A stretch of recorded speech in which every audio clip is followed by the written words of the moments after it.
വിശുദ്ധ മർക്കോസ് എഴുതിയ സുവിശേഷം അധ്യായം 4 വാക്യങ്ങൾ 1 മുതൽ 9 വരെ. വിധക്കാരന്റെ ഉപമ.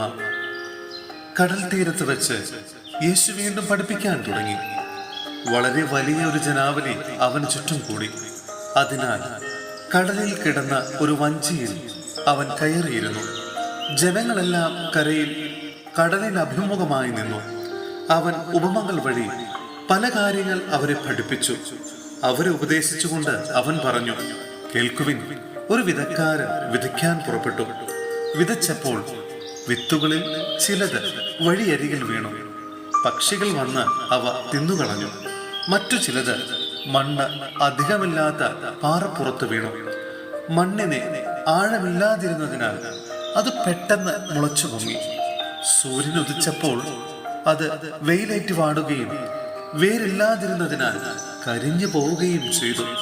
വേറെ ചിലത് മുൾച്ചെടികൾക്കിടയിൽ വീണു. മുൾച്ചെടികൾ വളർന്ന് അതിനെ ഞെരുക്കിക്കളഞ്ഞു. അത് ഫലം പുറപ്പെടുവിച്ചില്ല. ശേഷിച്ച വിത്തുകൾ നല്ല മണ്ണിൽ പതിച്ചു. അവ തഴച്ചു വളർന്ന് 30 മേനിയും 60 മേനിയും 100 മേനിയും ഫലം വിളയിച്ചു. അവൻ പറഞ്ഞു, കേൾക്കാൻ ചെവിയുള്ളവൻ കേൾക്കട്ടെ.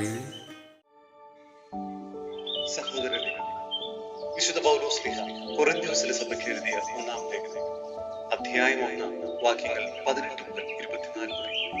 കുരിശിന്റെ മോഷം. നശിക്കുന്നവർക്ക് കുരിശിന്റെ വചനം മോഷത്വവും, രക്ഷിക്കപ്പെട്ട നമുക്ക് അത് ദൈവത്തിന്റെ ശക്തിയുമാണ്. എന്തെന്നാൽ ഇങ്ങനെ എഴുതപ്പെട്ടിരിക്കുന്നു, വിജ്ഞാനികളുടെ വിജ്ഞാനം ഞാൻ നശിപ്പിക്കുകയും ബുദ്ധിമാന്മാരുടെ ബുദ്ധി വൈഭവം ഞാൻ നിഷ്ഫലമാക്കുകയും ചെയ്യും. വിജ്ഞാനി എവിടെ? നിയമജ്ഞൻ എവിടെ? ഈ യുഗത്തിന്റെ താർക്കികൻ എവിടെ? ദൈവം ലോകത്തിന്റെ ജ്ഞാനം ഭോഷത്വമാക്കിയില്ലേ? ദൈവത്തിന്റെ ജ്ഞാനത്തിൽ ലോകം വിജ്ഞാനത്തിലൂടെ ദൈവത്തെ അറിഞ്ഞില്ല.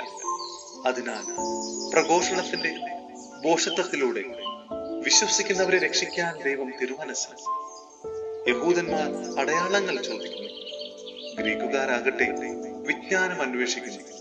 ഞങ്ങളാകട്ടെ യഹൂദന്മാർക്കിടർച്ചയും വിജാതിയർക്ക് ഭോഷത്വവുമായ ക്രൂശിതനായ മിശിഹായി പ്രഘോഷിക്കുന്നു.